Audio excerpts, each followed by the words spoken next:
due to cancer. But she loved to run around, but it was important that she had a good recall, because we want our dogs to come back, don't we? But we also need that emergency recall, which is why we have a whistle. Some dogs might not have a recall, who's watching. Some dogs might not have a perfect recall, which is why sometimes we might need a whistle, which is our emergency recall. When we trained Maxie, we trained her from as soon as we got her. She went through 6 homes, and obviously we had to make sure she had her recall, she had her basics like sits, downs, recall. Don't know how many times I've said that now. But we needed to make sure that she had all the important stuff, because she went through 6 homes, and we didn't know what she had been taught and what she hadn't. And as you can tell, I don't know if anyone's seen any videos of her, but I think most of the videos she looked quite calm. But actually, she was a nutter, and she just ran everywhere. She liked to have fun, which is why we had to make sure she had an emergency recall in case she didn't come back to her name. So, today I'm going to be teaching you whistle recall. This is my whistle. I'm going to take it off so I can show. Can everyone see that? You blow it in at the top there, and is that better? So that's my whistle. I got it from Absolute Dogs, one of my favourite places to watch dog training. Papa, come on. Good girl. It's very cold today, so she's a little bit cold and a little bit tired as well, because she's had a run around in the field this morning. So, what we're going to start by doing is I'm just going to talk you through about the whistle. So, I always make sure I have a spare whistle in case I lose this one, or it breaks or it cracks and it won't work. So I always make sure I've got a spare one. And that's just in the front of my treat bag. And when you're choosing the, what would you say it is, the noise of the whistle, you need to make sure that you keep it the same. So for Harper, we're going to train her on a pip pip, so it sounds like this. So I don't know if that cracked the screen for Facebook, if that made a very annoying noise, but you can use a pip pip pip, you can use a pip pip, but you also need to learn how to do it right. So just make sure you have a practice when your dog's not around, because we don't want to confuse the sound. So make sure you practice how to do it properly, because we don't want to mess it up. Right, let's get started. What we're going to do is I'm just going to start by getting a couple of treats. Harper's going to be quite fussy on what treats she gets today, because I've got some of her daily food. Don't know if we can see. Oh, we've got an aeroplane going over, and don't know if we can hear. Harper, come here. So we've got a mixture of her daily kibble and some sausages, some chicken. So she might be a bit fussy, she might not. We'll just have to see. Where are you off to? She's off on a run, which is why we have our emergency recall. So what I'm going to do is I'm just going to pop down a couple of pieces of her kibble, and when she's finished those kibble and you can see her about to turn round and start running to me, then I'm going to do the sound, and when she comes back to me, I'm going to give her some of her food. So we'll give it a go. We've got to get you moving. So I'm going to put a couple of pieces away. Good. And I'm starting off from a small distance, just so she gets it in her, that coming back to me, I'm going to blow this, and you have the value when this whistle goes. So I'll show you again. Come here. Couple of treats.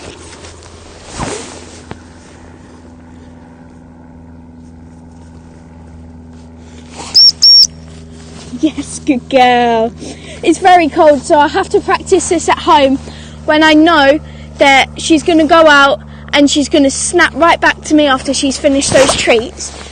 If you see that your dog is very slow moving and they're not very motivated, then you can do a little game of what we like to call the orientation game, which is where we get our dog to have a fast snap back to us, where they know coming back to us they'll get another treat. So I'll show you what I mean. So I'm going to throw a treat out, and I'll wait for her to get the treat and then look back at me. When she looks back at me, I'm going to say her marker word, which is yes, and then I'm going to throw a treat in the other direction. So I'll wait until she looks at me. Yeah, she has had her dinner as well, so she might be a little bit not very hungry. So I'm just going to make it very fun, very snappy. When she's ready. Yes, good girl. I'm making sure that she knows that when she looks at me, she's going to get another treat and she can snap back to me really quick. Yes, good girl. And it's getting her moving as well because it's very cold out. So I'll wait. Don't know if she got the treat. I didn't see. She's shivering. Yeah, probably. Yes, good girl. And if I see that she's getting a little bit distracted, I can just make sure that, yes, I don't throw the treat so far. So, that's the orientation game. We're going to go back to what we were doing before by putting a hopper. When you're ready, hopper. So I'm going to put a couple of treats. Yeah, I've got some hot dogs, getting some yummy treats instead.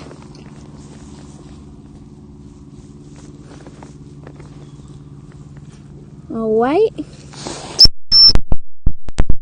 Good girl. Well done. And I'll make sure I praise her because it's cold and she's very distracted. So you need to make sure that we tell her she's a good girl.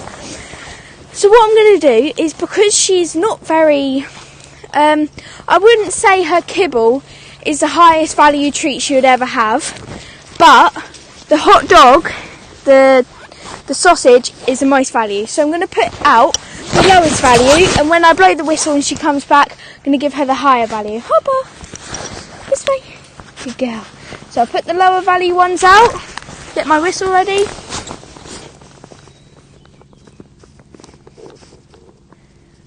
So I'll just wait. Yes, good girl. Well done. And you want to keep on practicing this until they've really got it in them that when the whistle blows, they come back and they get loads of good treats. And then you can build it up, adding some space. So, Hopper.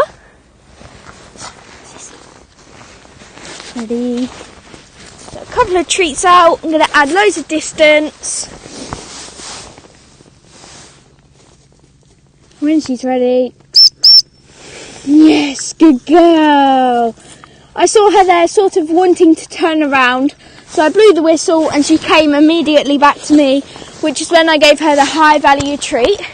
So I'll show you again. I'm going to put low value treats out, a couple of them this time, and then I'll get the whistle ready.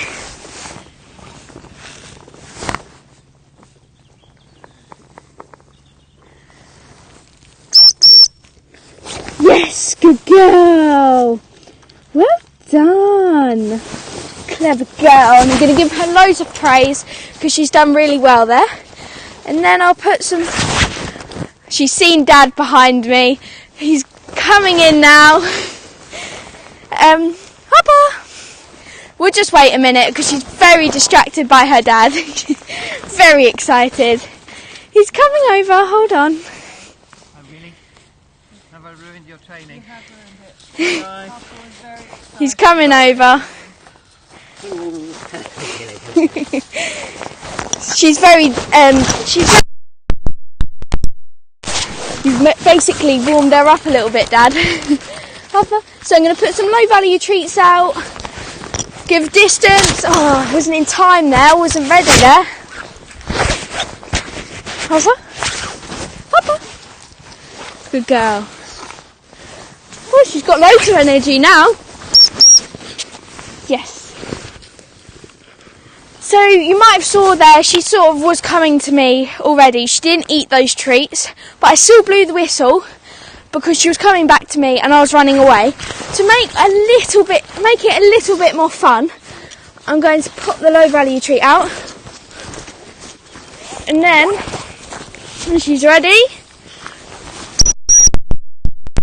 yeah, and I'm going to create more fun by running away, making it loads of fun for her because she's cold and she wants to run around a little bit to warm up.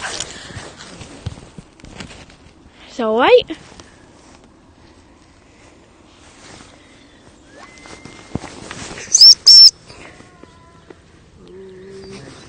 Competing now with someone calling their dog. Yeah. So keep going, Tia.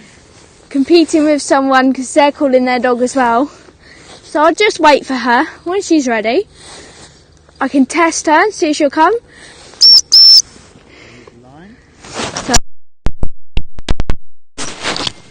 there's a whistle going on in the background as well. So this is why you wouldn't do it offline to begin with. No, yeah, this is why you use a long lead first, even just a normal lead to start with, and then you can build. Yes, good girl! And she didn't even take the treats, but that's really good. She came back, she knew I had a treat. If she didn't want it, she doesn't have to have it. So there is someone still calling their dog. So I'm going to use the lead again. Yeah, I'm going to make myself more exciting. Oh, she's off. This way! Papa! She's still running around, very distracted, but I'm going to make myself more fun. Come on then! Come on then! Very distracted. But that's fine, I can talk you through it while she has... Good girl! No? While she has her moment, listening to everyone. So, you just keep practicing that at home, and then you can build it up to adding more distance. Oh, good girl. We're back with us now. You can add it up. Oh, gosh. Very excited. Add it, build up the distance, and then you can start doing it on a longer lead, where you can build up more distance. And this is basically your emergency recall, so don't keep using the whistle when you're out. This whistle is only for when your dog's running off towards a road and you need this as an emergency. Don't use it all the time when calling your dog away. Don't use it all the time, it's only for emergencies. Which is why I always have it on my chest. And if I need Harper to come back to me, then I'll call her name. If it's an emergency, I'll blow the whistle. Sometimes I might test her and blow the whistle just to see if she's still got it. And basically, all you have to do is keep practicing that and they'll get it in them. We practiced this with Harper as soon as she got home. This was one thing that we kept doing every day with her, and she got it. How long would you say? About a month? Not even that. But we had to keep practicing it, so she got it in her. So, that is whistle recall. If anyone has any questions, feel free to ask. Don't be afraid, no questions too silly. And yeah, we've spoken about Maxie.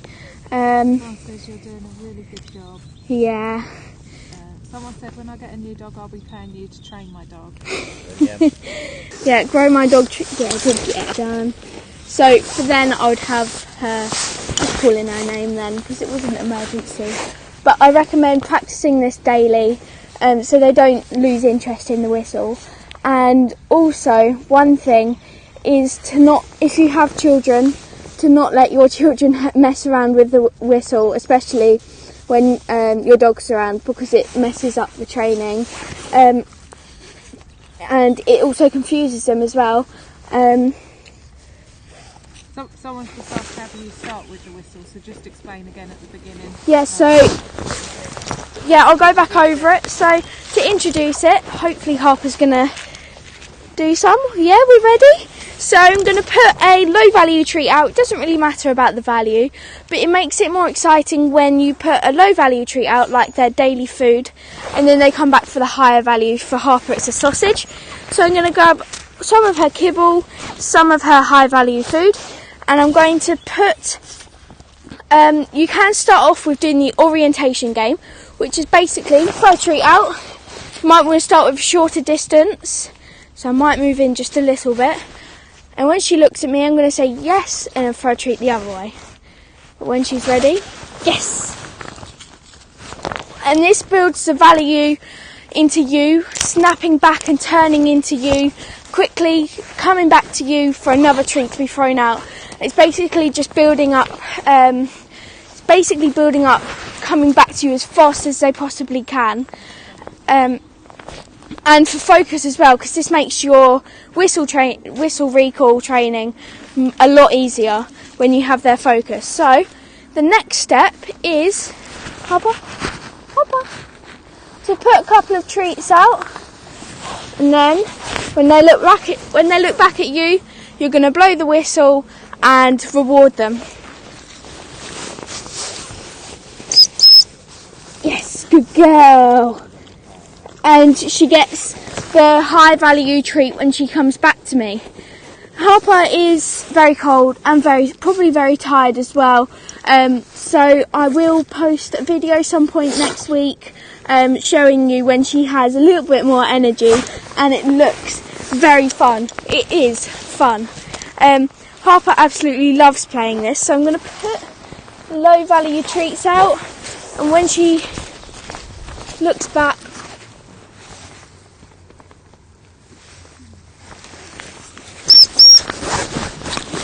yes, good girl. So that is, I'll finish her there because she's done really well. But basically all you need to do is make it more fun. You can make it more fun by running back. If your dog doesn't want to come with you, and you can, in the background, jump around, make yourself very exciting, and then when they come to you, you blow the whistle and reward them. I think you and Mum just spent a bit of time talking about your hopes and dreams, obviously. Yeah. In the honour of So, seeing what you hope for this year. yeah, that's a good idea actually. What we're going to do is we're just going to spend a couple of minutes talking about my hopes and dreams for this year. This year. I was about to say next year, but we're in January. My hopes and dreams for future and what I'd like to do. So basically, I love training dogs. I don't know if you can tell already, but it's my dream to have a big dog training business where I post, where I make some different videos for people to watch online. So carrying on my Top Kids Club, because I feel like doing my Top Kids Club is good for everyone to have some free dog training to do, and it's fun. My dogs love it, and hopefully your dogs do too. And it's also good teaching kids how to have a respect for their dogs and how to play with them properly, how to train them properly, and to get involved with their training. Because I've seen at a few dog training people I do that the kids only make the dog more excited than just sitting there nice and calmly doing a bit of training with them. It just helps a lot. My hopes for this year is to get some dog training people. So I have loads of meet dog training people and also train some people's dogs. So I've got, how many dogs have I got at the moment? 3 dogs. I train a school dog. I'm training a school dog to be calm around children because he's only a puppy. I think he's 11 months, so nearly 1, but he's just absolutely crazy. His name's Blue and he's golden retriever. He's very bouncy, very excited. So I'm teaching him to know when to be calm, to know when's the appropriate time to be calm and when's the appropriate time to be jumping up. Obviously we don't want him to be jumping up. I'm also teaching him things like boundary training in school.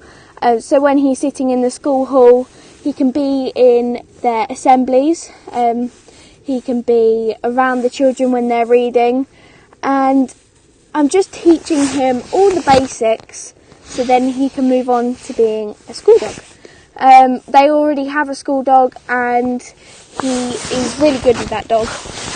They're like best friends, and that dog is a therapy school dog, and basically the same as what we want Blue to be doing, and she's really good. I'm also training Dash.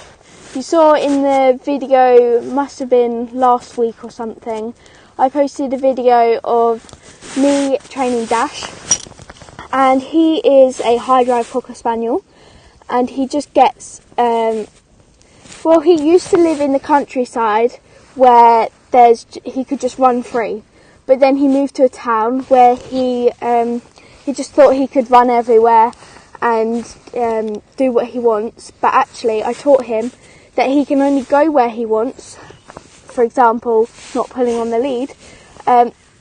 Is that right? He can pull on the lead when you let him, but when you're but if you tell him to walk nicely next to you, then he has to until he's allowed to go. So that's Dash.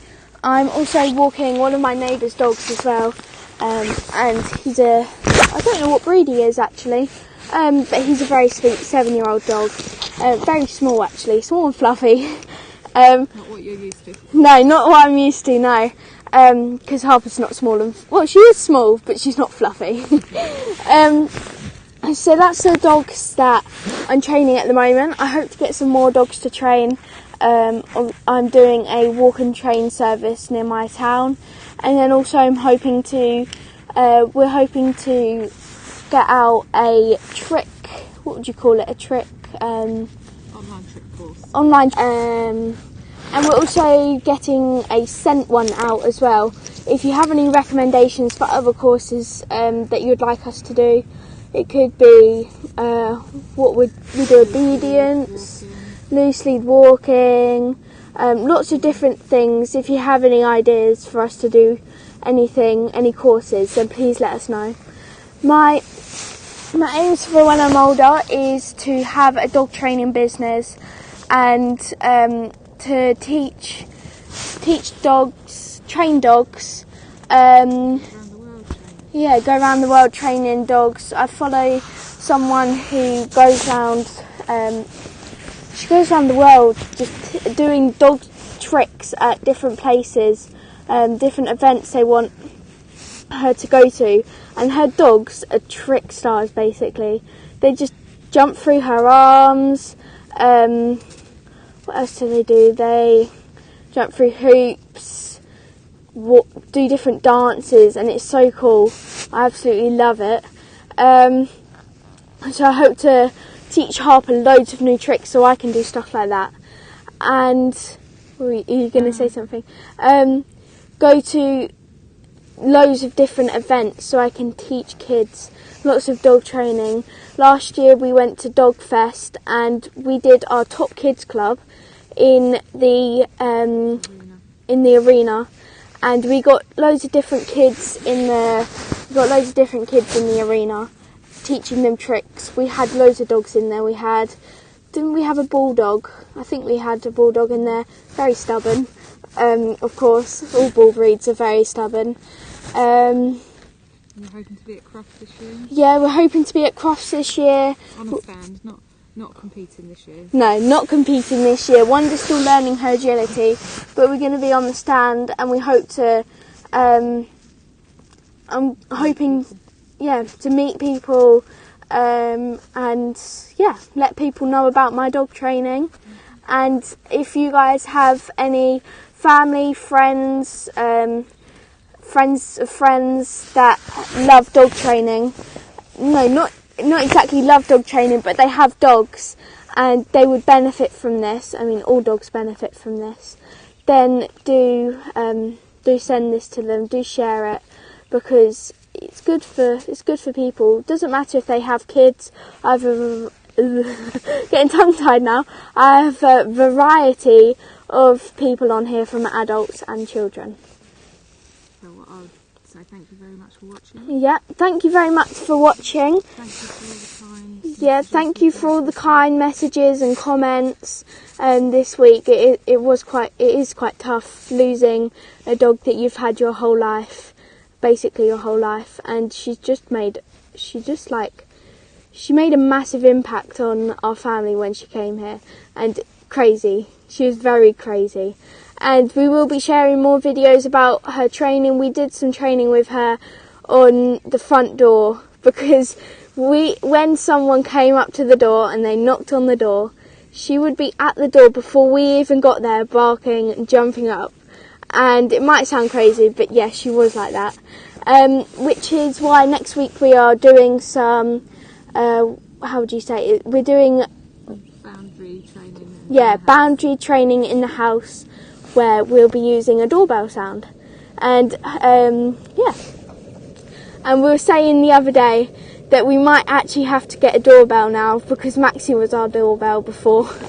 But yeah, thank you for your support, and I hope everyone has a good week, and I hope you all learn something from this. Bye!